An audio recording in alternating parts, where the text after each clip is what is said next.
In 1933, a bootlegger named Whiskey Pete asked to be buried standing up facing the highway so he could watch every car go by. He's about to get his wish back. On July 4, 2026, Primm, Nevada shuts down forever. Every casino, every gas station, every job. Done in 60 days. Today I'm driving from 7 Magic Mountains through Jean to Primm to tell you the whole story. The bootleggers, the empire, the lost casinos nobody remembers, and why that version of Roadside Vegas just couldn't survive.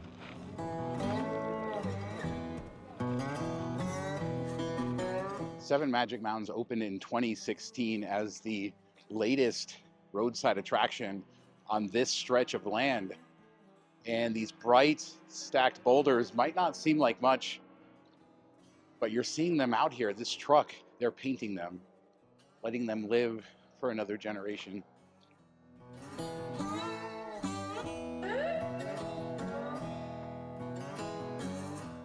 This is what tourism looks like in 2026. Bright, Instagrammable, photogenic, modern, vibrant, just down the street.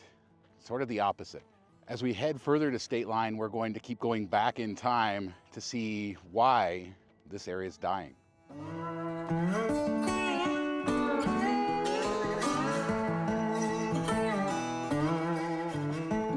This is Jean, Nevada. Jean, Nevada was a boom town in the 1980s, once home to 2 casinos, and in the distance behind me you can see Terrible's, the former Gold Strike. From this distance we can see the sign and we can see the tower, and it looks all normal, but indeed Jean used to have 2 casinos and there aren't any left. Let's go take a closer look to see what the future of Primm is, and it's not pretty. Now into Jean, Nevada, and here is the Terrible's Casino, and as you can see it looks vastly different close up and in person. This closed in 2020, but this was born out of Roadside Americana. 1987, the Gold Strike opened. Soon it will be a 3 million square foot warehouse, the sign that the times are changing. Gold Strike went through a lot of different owners over the years, including MGM Resorts, but it landed as Terrible's Casino, its final name, as it closed in 2020 forever. But there's a story in Jean too, just across the highway, built in 1989, Nevada Landing, the second casino in Jean that closed quite a few years ago. Soon this will all be warehouses.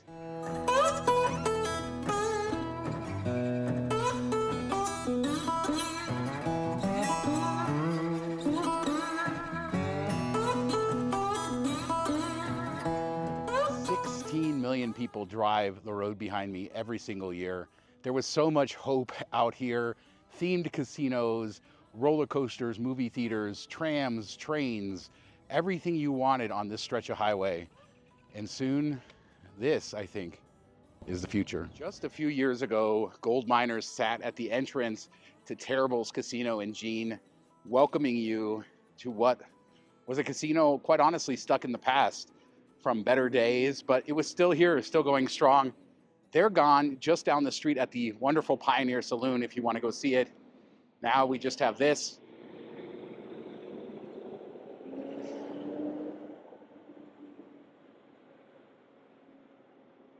Jean's second casino, Nevada Landing, used to basically sit here. There was a gas station here as well, and all that's left is this empty desert land where it used to be. I walked this area a few years ago with a whole tour. You guys can check it out. But yes, this new Starbucks, another sign of 2026 and today's world moving in.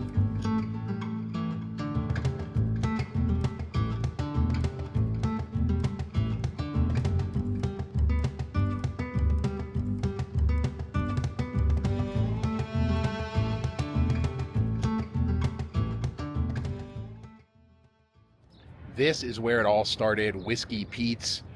Pete McIntyre was a moonshiner. In the 1920s, he had a gas station right in this area, sold moonshine because business wasn't all that good, ended up being committed to a sanitarium, dies in 1933, then he's buried out in the desert out there. In fact, when they were building the train over from Buffalo Bills, they discovered his body, reburied him. But in 1977, this area changed forever when Gary Primm, son of Ernest Primm, who had bought this land, 400 acres in the 1950s, built Whiskey Pete's Casino, 1977, a dozen rooms, and then it grew into this. For an entire generation, Whiskey Pete's was the hotel. You saw it as you crested the hill. You were close to Vegas. But for a long time, this was just a casino, a tiny hotel, and then eventually a tower, and then over 1,000 rooms across the freeway to join it, including 2 monorails.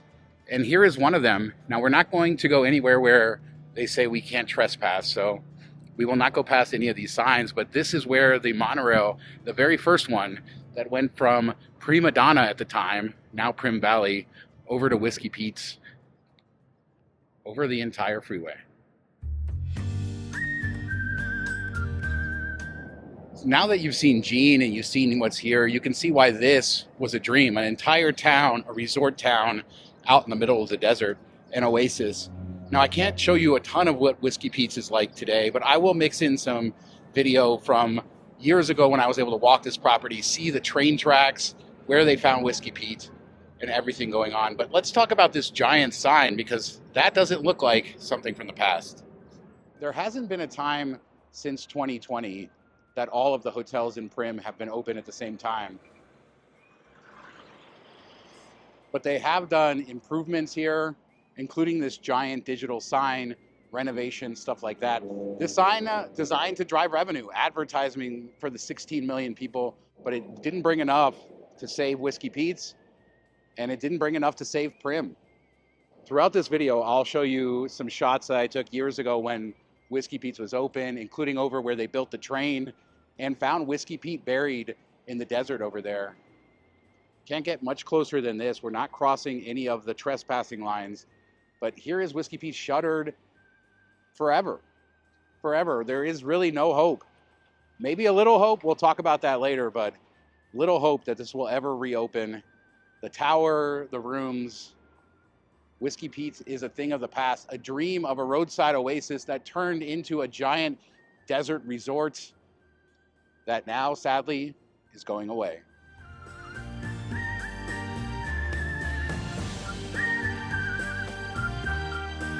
Whiskey Pete lays somewhere in these hills. The bootlegger loved it out here, and can imagine in the 1920s just how remote this was. Las Vegas wasn't what it is today. In fact, it was not much of anything, and he would have been out here in the middle of nowhere.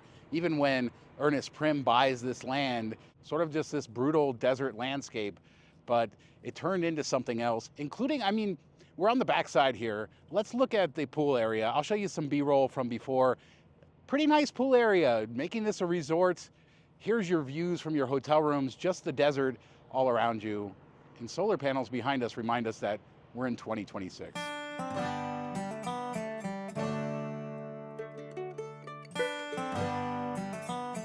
I was happy to see that this area is open. I could drive here, not trespassing, as long as I don't go past those things. You can see this side of Whiskey Pete's just ahead. The train that once an amusement park was the dream of this place. That train, an actual train, once went over the tracks, once went over I-15, bringing guests, families, riding the roller coaster, the log ride over here, but it's been long abandoned.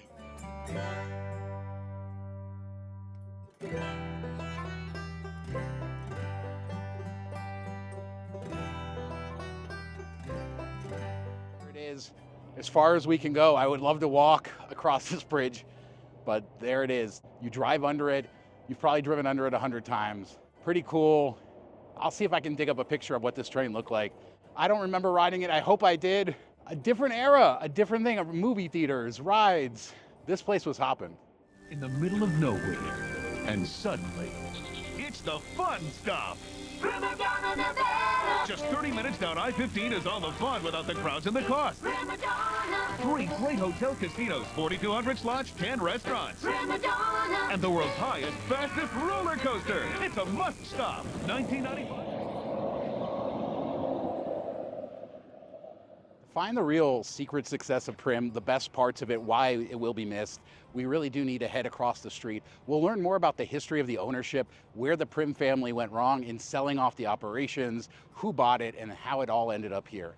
Let's head across the street and see what's left of the east side of Primm.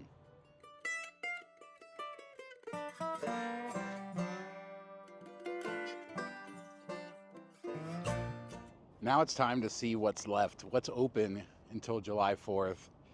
And we're gonna start with the mall before we go to the casino. And as you arrive here, not only the landscaping, the outside, I wouldn't even know if this mall is open. I do believe it is open, but from just the looks of it out here, it's definitely seen better days. Okay, maybe the mall isn't open. The doors are all locked. There's wet floor signs there. And let's see if you can see inside. There's just not much going on. Let's try to find a different entrance. So I found the last remaining open store in the mall. It's Santa Thrift, and I'm theorizing that it only has an exterior entrance now, so they don't have to leave the rest of the mall open. So let's try to go inside and see if we can see something that's here, that's open. So this is the last store in the mall. It looks great. I think it looks better than the last time I was in here, honestly. But last time I was in here, you could actually walk the mall, and you can't do that anymore. I'll show you guys what it looks like, or what it looked like a few years ago. And here is all we can see of the most dead mall in all of Southern Nevada, and the one store that refuses to close.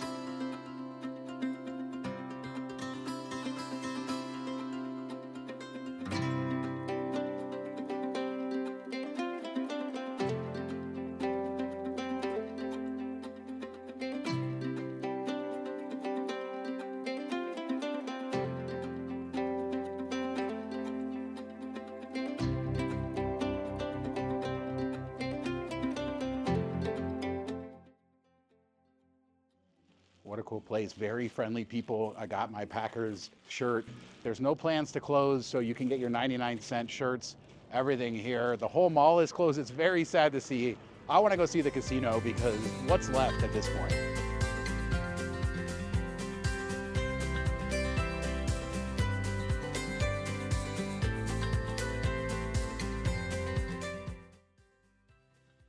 One of the advantages of Primm was the fact that it's on state line, and I'm standing in Nevada, but if we walk towards that building in the distance, that indeed is California. And California has lottery while Nevada has gambling, and that is why Primm was so popular back in the day. You didn't have native gambling, you didn't have as many casinos around, so people would load up in the car and come here to gamble. The first place you could gamble in Nevada. And the opposite would happen. Nevadans who didn't have a lottery, it's banned by our Constitution, well, they would come here to buy the tickets. They still do, and when the jackpots are big, lines go around the building.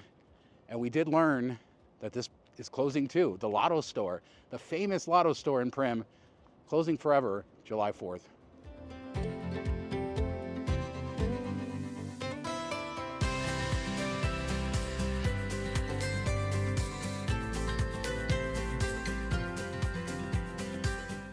In 1996, this city changed from state line to Primm, Nevada, named after the family that sort of founded it. There were two state lines in Nevada, one up near Lake Tahoe without the space, and then the one here that had the space in between them. But since 1996, it's been Primm. Primm Valley Resort opened in 1990 as Prima Donna. You might remember some of the advertising of the time with the giant Ferris wheel here. And this is definitely modeled after the Hotel del Coronado, designed to be sort of a grand resort. And it had this incredible monorail that took you across the street to Whiskey Pete's. We saw the other side of that just a little bit earlier. But on this side, you can actually see the train.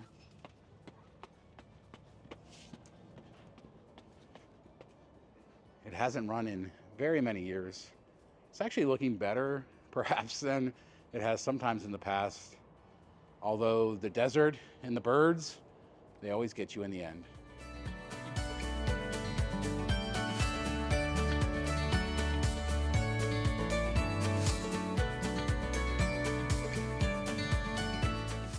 I see you, Prima Donna. This is the entrance to the mall. This is the mall where it was. There was a comedy club over here somewhere at some point. It was also casino space at one point. But just down there, you go down the escalators into the Primm Valley outlets, once full of shops, 150 or so, tons of restaurants, and this is what's left. It's all blocked off. You can't even walk back there, just a thrift store. But let's go check out Bonnie and Clyde. If ever that day comes around, if I get my feet on the ground, I'd make Bonnie my wife, and we'd rob this old town. Maybe take all that money, get a boat and sail down, down, where the blue, blue waters flow. Yes, this is a place I would go. Come see it. Come see it. So sad. I'm getting so sad. But I do want to point out there's a lot of details here at Primm Valley, including the ceilings. This was once dreams of a much nicer resort than it ended up being. Look at that.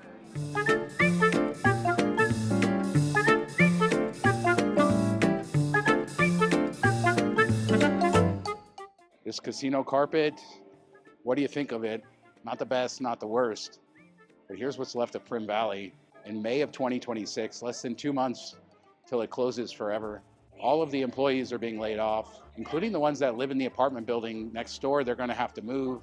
But look at these details in the ceilings. This wasn't built as a cheap casino.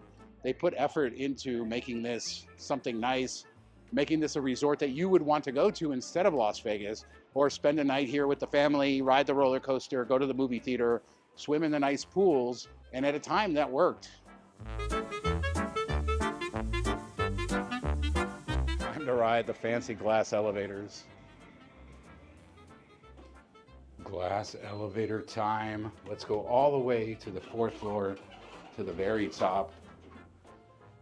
I don't know why I enjoy this so much, but I do, and now you get to enjoy it too. Not the fastest elevators in the world, but we get this view indoors. Probably could clean the glass a little bit, but here we are, the grand atrium of Primm Valley at the penthouse, and we get a nice view of the pool area. And what an oasis that park is. But I said this was the atrium, and it really is. Not a huge property, the old P for Prima Donna, but here we are. Including arcade machines where there used to be casino games down there. Very interesting. Doesn't matter though, because this is closing.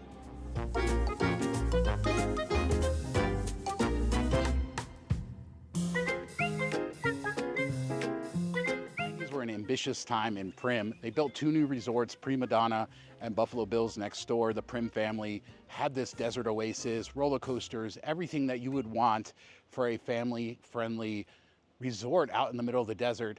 But something happened. The family sold the operations to MGM in 1999. They still own all this land to this day, and we'll talk about their role in everything that's happening here a bit later. But 1999, MGM takes over, no real good plans for what to do here. And eventually they sell it to Herbst Gaming in 2007. But we all know what was coming economically, and Herbst Gaming goes through a bankruptcy. Eventually it ends up in the hands of Affinity Gaming. Affinity is owned by a hedge fund, and they've been trying for years to make these properties work. They own the Silver Sevens in Vegas, other casinos, and they're just finally giving up.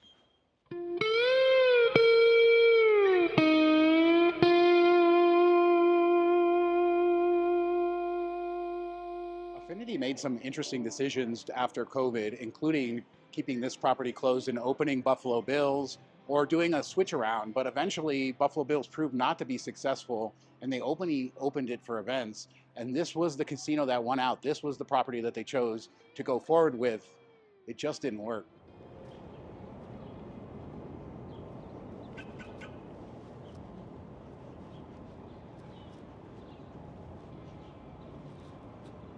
In some ways, this city represents the American dream. Buying some land out in the middle of nowhere, building a gas station, building it into a casino empire.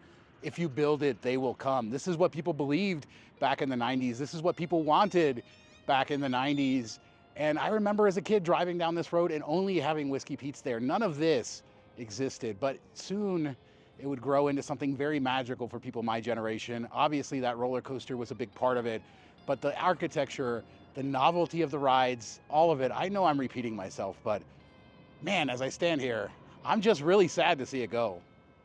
I have to admit, it's very difficult to film a video like this and to try to figure out how to put the story of Primm together with the news that it's all closing. How do I present to you what this place was when it just looks like a fraction of itself?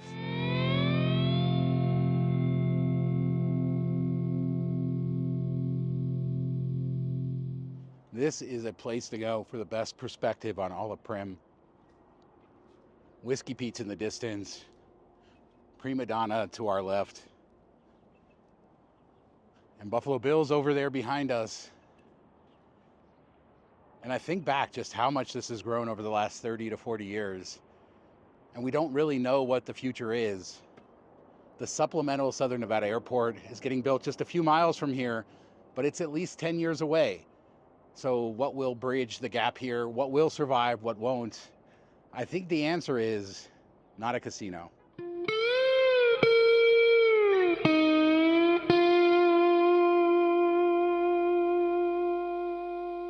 Now we got one more monorail, then we're gonna head over to Buffalo Bill's. And I mean, I'm wearing the glasses because I'm crying. I'm just hiding all of the tears. This is just so sad.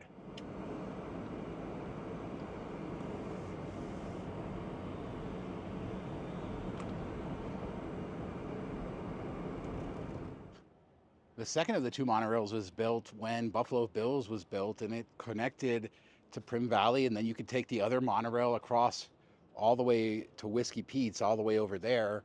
But neither of them have run for many, many years, and it's just a sad time. One of the coolest things was riding these things at night over the highway, or especially the one over to Whiskey Pete's, but they both went over the roads, and they've both seen better days. This one was a longer train compared to the single car monorail that was the original. But how often do you see? Here we go.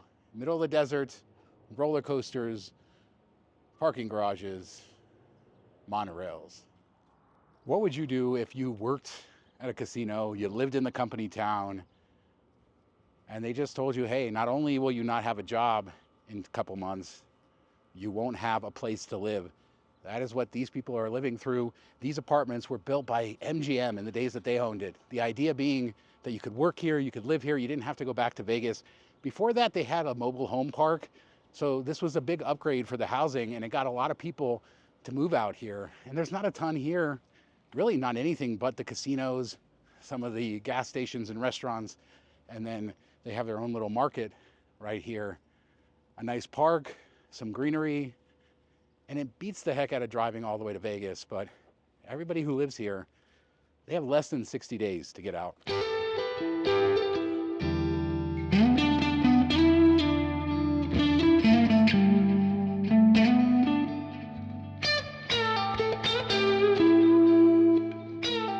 While Buffalo Bill's, I believe, still has a couple concert dates left, so it will open its doors once more. It has been shuttered seasonally for a couple years now, and soon it will be gone forever. Desperado, what was once the tallest roller coaster in the world, has not operated since 2019, closing after the summer season and then never reopening. My last time riding Desperado was in 2019. It had been closed for years. It reopened only for that year. They did the repairs.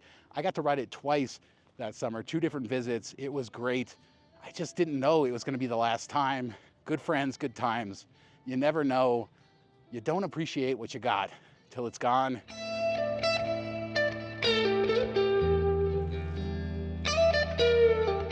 Buffalo Bill's opened in 1994, and it brought the spectacle to Primm.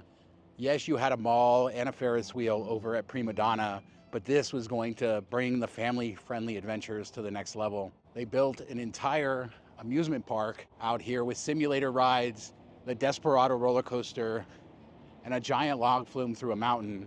But they also built a thing you couldn't pass up on the highway, a place you couldn't not stop at, because you had to see what this roller coaster was, what that mountain along the side of the highway was. You had to see what this big barn was, and how a roller coaster that wraps around an entire casino operates.